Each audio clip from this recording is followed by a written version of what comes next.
Welcome to English Through Stories. I'm Justin. Do you find irregular verbs difficult when you speak? In this story, you'll hear them again and again in context, so you can use them more confidently. Today's story takes us to Pompeii before the historic volcanic eruption. Let's begin.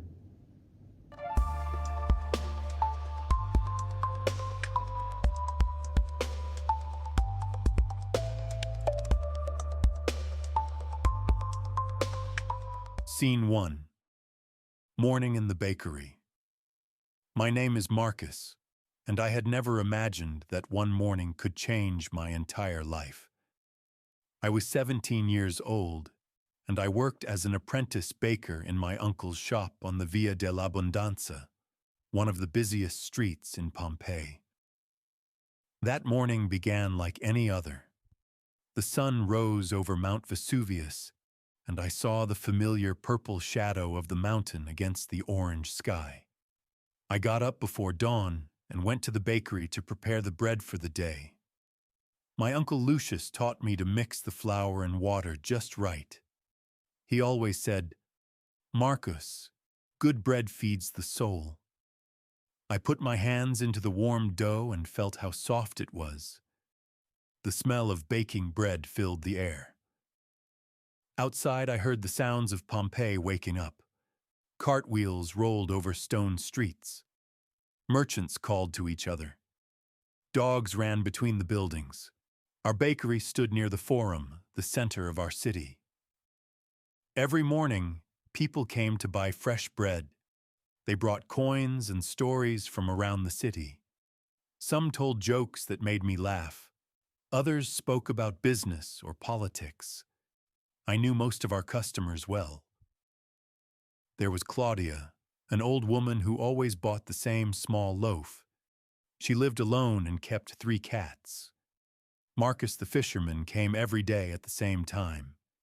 He had strong hands that smelled like the sea. The banker Gaius usually arrived just before noon. He wore expensive clothes and always paid with silver coins. That morning, I took the first batch of bread from the oven. The loaves looked perfect, golden brown with crispy tops. I felt proud of my work. My uncle gave me a smile and said, "Well done, Marcus. You are becoming a real baker." I carried the warm bread to the front of the shop. The morning sun shone through the doorway. Everything seemed normal and peaceful. I thought about my future. Maybe one day I would have my own bakery. Maybe I would marry Julia, the carpenter's daughter who sometimes walked past our shop. Before we opened the shop, my uncle and I ate some fresh bread with olive oil. It was still warm from the oven. "This is good bread," he said.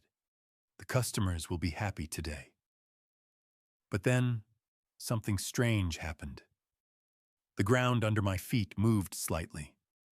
At first I thought I had imagined it, but then it happened again. The bread on the shelves shook a little. A cup fell from the counter and broke on the floor. "Uncle," I said, "did you feel that?" My uncle looked up from his work. His face showed concern. "Yes," he said, "but small earthquakes happen sometimes. Do not worry." I swept up the broken pieces of the cup. But something felt different about this earthquake. It lasted longer than usual. And when I looked outside, I saw that other people had stopped what they were doing. They stood in the street and looked around with worried faces. A woman ran past our shop. She held her baby close to her chest. Behind her, a man shouted something I could not understand. More people began to move quickly through the streets. I went to the doorway and looked up at Mount Vesuvius.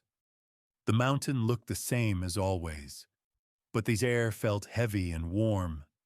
Even the birds had stopped singing. My uncle came to stand beside me. We both stared at the mountain in silence. Neither of us spoke for a long moment. Then, everything changed. Scene 2. The sky turns dark. At first, I saw what looked like a small cloud above Mount Vesuvius, but this cloud was different. It rose straight up into the sky like a tall tree. As I watched, it grew bigger and darker. "What is that?" I asked my uncle. He did not answer immediately. His face became very pale. I had never seen him look so frightened. The cloud kept growing. It spread across the blue sky like black ink in water. The sun began to disappear behind it. The air became darker and cooler. People in the street stopped and pointed at the mountain. Some laughed nervously. Others looked scared. A few ran toward their homes. Suddenly, we heard a sound like thunder, but it came from the mountain, not from the sky. The ground shook again, harder this time. In our bakery, the bread fell from the shelves. Pots and pans crashed to the floor. "This is not a normal earthquake," my uncle said. His voice sounded strange and quiet. "The mountain is now a hazard.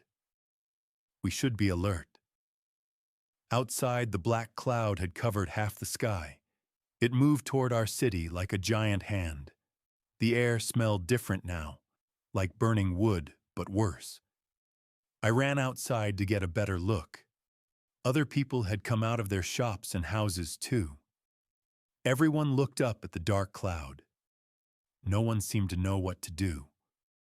Then, something incredible happened. Small pieces of rock began to fall from the sky. At first, they were tiny, like pebbles. They hit the ground with soft sounds. But quickly, they became bigger. A piece of hot rock landed near my feet. I bent down to touch it, but it burned my finger. I pulled my hand away quickly. "Marcus," my uncle called, "come back inside." But I could not move. I stood in the street and watched as more and more rocks fell from the dark cloud. They hit the roofs of houses. They bounced off the stone streets. The sound grew louder and louder. People began to panic. Some ran into their houses. Others ran toward the city gates. A mother picked up her small child and ran past me. Her face showed pure terror. I heard my uncle calling my name again. This time I listened. I ran back into the bakery. But even inside, we could hear the rocks hitting our roof. "We need to leave," my uncle said. "This is not safe. We must evacuate immediately." I looked around our bakery. This had been my home for 3 years. I knew every corner, every smell, every sound. The idea of leaving made me feel sick. "But where will we go?" I asked. "Away from the mountain," he said. "We must go to the harbor. Maybe we can find a boat." Through our window, I saw that the sky had become almost black. It looked like night, but it was still morning. The falling rocks made so much noise that people had to shout to hear each other. My uncle began to pack some food in a bag. He put in some bread, cheese, and a bottle of water. His hands shook as he worked. "We need to assess what we can carry," he said. "Take only what you need," he said. "We must move quickly." I ran to my small room behind the bakery. I took my best tunic, some coins I had saved, and a small wooden horse my father had carved for me before he died. Everything else I left behind. When I came back, my uncle was waiting by the door. He held the bag of food in one hand and a walking stick in the other. His face looked older than I had ever seen it. "Are you ready?" he asked. I nodded, but I was not ready.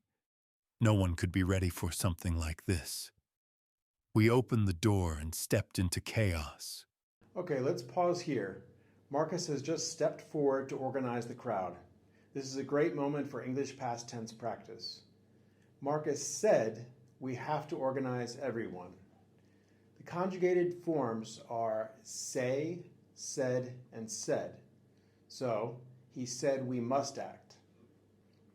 He saw the wind pushing the flames. The conjugated forms are see, saw, and seen. So he saw the danger. The years in Rome made him stronger. The conjugated forms are make, made, and made. So hard years made him calm. And about panic. If you've ever seen your oven suddenly make a big flame when you light it, you know the feeling. Marcus stayed calm while others panicked. Great work. 3 verbs, 2 words. All right, let's get back to the fire in Rome. Scene 3. Into the chaos. The streets of Pompeii had become unrecognizable. The falling rocks covered the ground like gray snow. They continued to fall from the black sky, getting bigger and heavier. Some were as large as my fist. People ran in all directions. Some carried bags or small children. Others had nothing but the clothes they wore. Everyone looked terrified. The chaos was everywhere. I saw Claudia, the old woman who bought bread from us every day. She walked slowly, using a stick to help her. A large rock fell near her, and she almost fell down. I ran to help her. "Claudia," I called, "come with us." She looked at me with frightened eyes. "Marcus," she said, "what is happening to our city?" "We do not know," I said, "but we must leave. The mountain is dangerous." I took her arm and helped her walk faster. My uncle waited for us, but I could see he was worried about the delay. We began to move toward the harbor with hundreds of other people trying to evacuate. But it was not easy. The streets were crowded, and the falling rocks made it dangerous to move quickly. A man ran past us, carrying a heavy bag. He slipped on the rocks and fell hard. His bag opened and coins spilled everywhere. Other people stepped over him and kept running. No one stopped to help. I felt angry about this, but my uncle pulled my arm. "We cannot help everyone," he said. "We must think about ourselves now." As we walked, the air became harder to breathe. The smell from the mountain got stronger and worse. It made my eyes water and my throat hurt. I put my tunic over my nose and mouth, but it did not help much. Claudia began to cough. She moved more and more slowly. I knew she could not keep up with us for long. "I wish I had brought more water," my uncle said, looking at our small bottle. "We will need it for the long walk." Then, we heard a terrible sound. Behind us, a building collapsed. The roof fell in with a loud crash. Dust and smoke rose into the dark air. People screamed and ran faster. Some pushed others out of the way. A woman fell down in front of me. I helped her stand up, but she ran away without saying thank you. "This way," my uncle said. He pointed down a side street. "It will be faster." But when we turned the corner, we saw that this street was blocked. A large building had fallen across the road. Rocks and wood covered everything. There was no way to pass. We had to go back and try another route. But by now, the main street was even more crowded. People pushed and shouted. Some fought over space to walk. I held Claudia's hand tightly. I did not want to lose her in the crowd. But she was becoming weaker. Her face looked gray, and she breathed heavily. "I cannot go much further," she said. My uncle heard her. He stopped and looked back at us. I could see him thinking. He knew that helping Claudia would slow us down, but he also knew it was the right thing to do. "There," he said, pointing to a small temple. "We can find shelter there for a moment." We helped Claudia sit down on the steps of the temple. She closed her eyes and tried to catch her breath. Around us, people continued to run toward the harbor. I looked back toward Mount Vesuvius. The black cloud had grown enormous. It covered the entire sky above our city. Lightning flashed inside it, but there was no rain. The The falling rocks had become even bigger. One hit a cart near us and broke it into pieces. Another crashed through the roof of a house across the street. "We cannot stay here long," my uncle said. "It is getting worse. The situation is becoming critical." Just then, I saw someone I knew. It was Julia, the carpenter's daughter. She ran down the street with her family. Her father carried a large bag. Her mother held her little brother's hand. "Julia," I called. She turned and saw me. For a moment she looked happy, but then she saw the fear in my eyes. "Marcus," she said, "we are going to the harbor. Come with us." I looked at my uncle and at Claudia. I wanted to go with Julia's family, but I could not leave the old woman. "We will follow you," I said. "Go ahead. We will catch up." Julia nodded and ran to catch up with her family. I watched her disappear into the crowd. I wondered if I would ever see her again. Scene 4. The streets collapse. By the time we helped Claudia stand up again, the situation had become much worse. The falling rocks were now as big as loaves of bread. They hit the ground with loud bangs that hurt our ears. We started walking again, but we moved very slowly. Claudia leaned heavily on my arm. Every few steps, she had to stop and rest.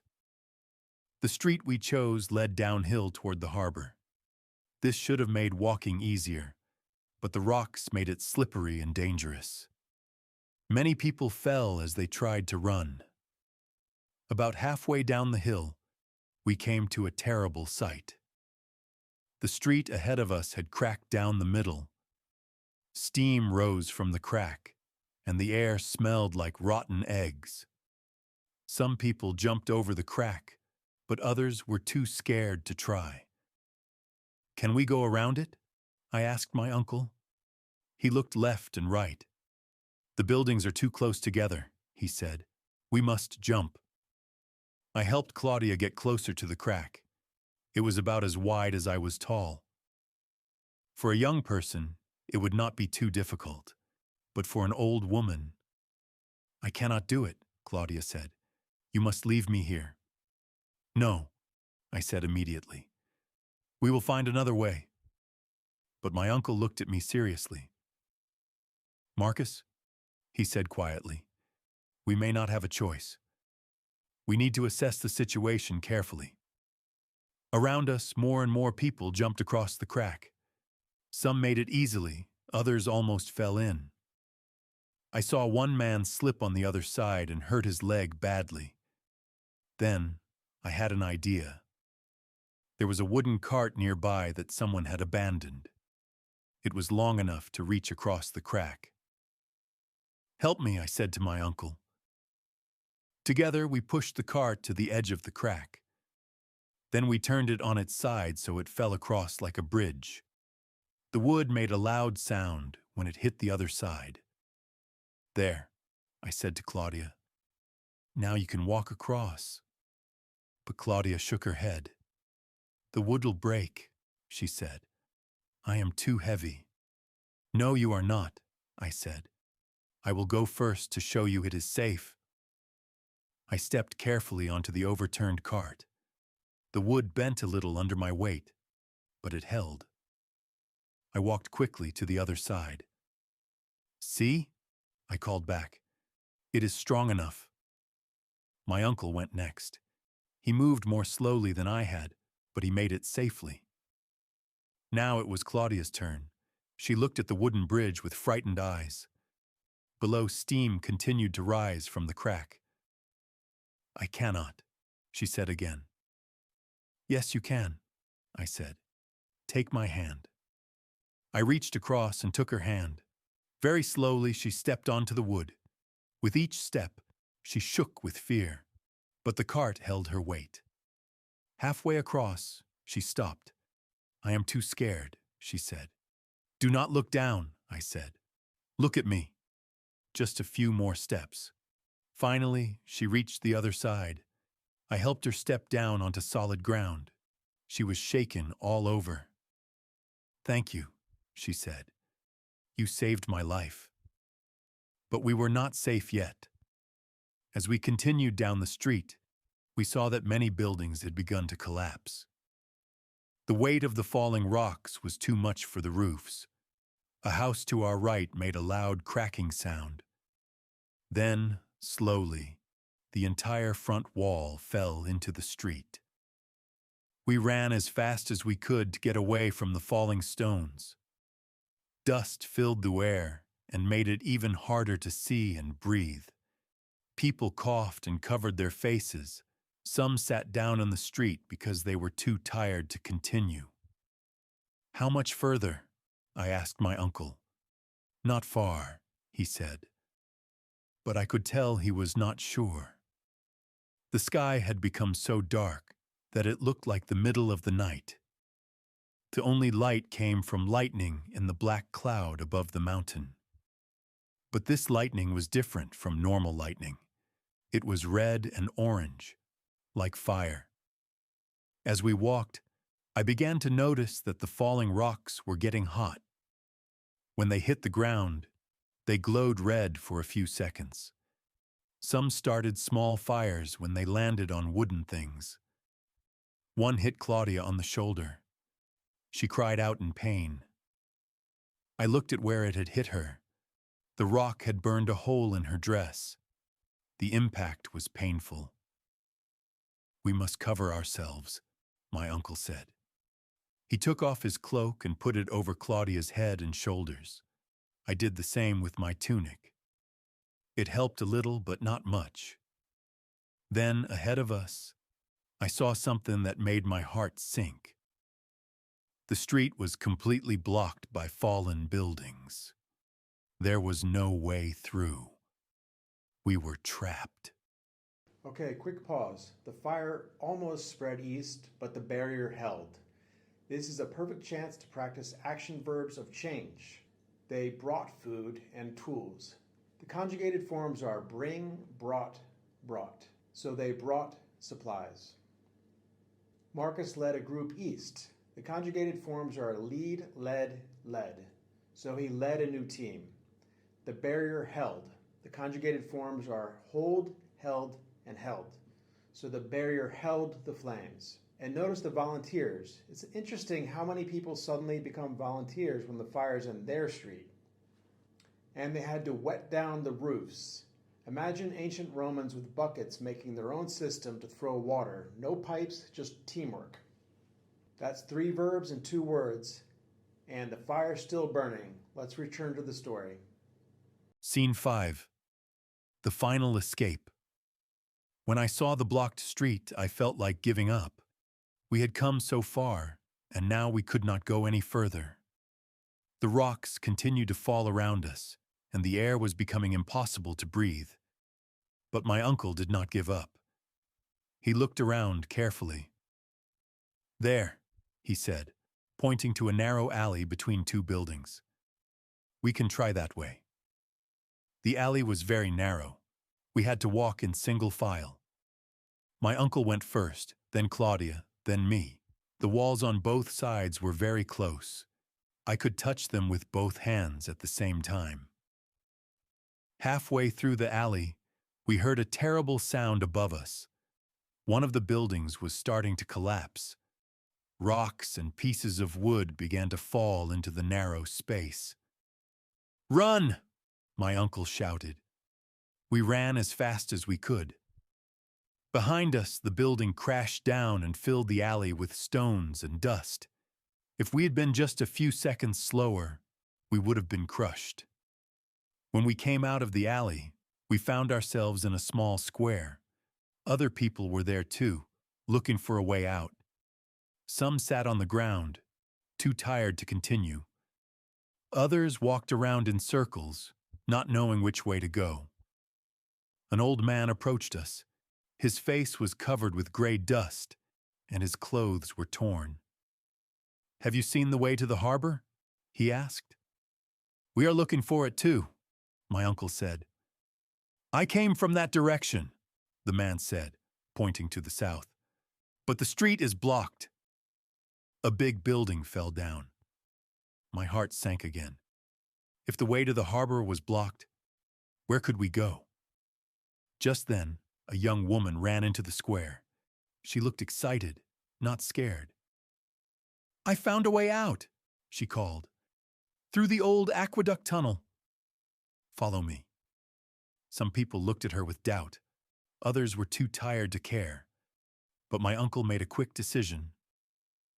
"We will follow you," he said. The woman led us to the edge of the square. There, behind some broken stones, was a small opening in the ground. It was the entrance to an old water tunnel that ran under the city. "It goes all the way to the river," she said. "From there we can reach the harbor." The opening was very small. We would have to crawl on our hands and knees. For Claudia, this would be almost impossible. I looked at the old woman. She was breathing heavily, and her face was very pale. I knew she did not have much strength left. "I cannot fit in there," she said. "You must go without me." "No," I said. "We came this far together. We will finish together." I helped her get down on her hands and knees. My uncle went first into the tunnel, then Claudia. I came last. The tunnel was dark and wet. Water dripped from the ceiling onto our backs. The air smelled bad, and it was hard to breathe. But at least no rocks were falling on us. This tunnel would be our shelter. We crawled for what felt like hours. My knees hurt from the rough stones. My back ached from staying bent over. Claudia moved very slowly. Sometimes she stopped to rest, and we waited for her. "I am getting hungry," Claudia whispered. "I wish I had something to eat." My uncle heard her. He reached into his bag and gave her a small piece of bread. "Here," he said. "This will help." She ate the bread slowly, trying to make it last. It gave her a little more strength to continue. Finally, I saw light ahead.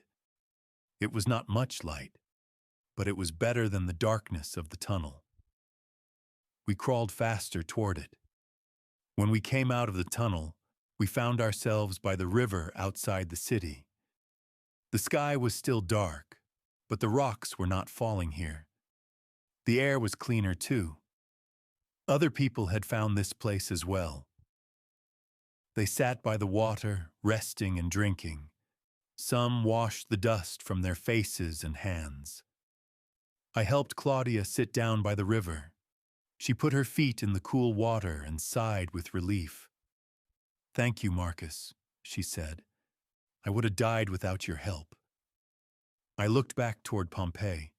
The city was almost hidden by the black cloud and falling rocks. Red light glowed from inside the cloud, like a giant fire. My uncle sat down beside me. "Our home is gone," he said quietly. I knew he was right. Even if the mountains stopped throwing rocks, our city would never be the same. Our bakery, our street, our neighbors, everything was buried under stones. But we were alive.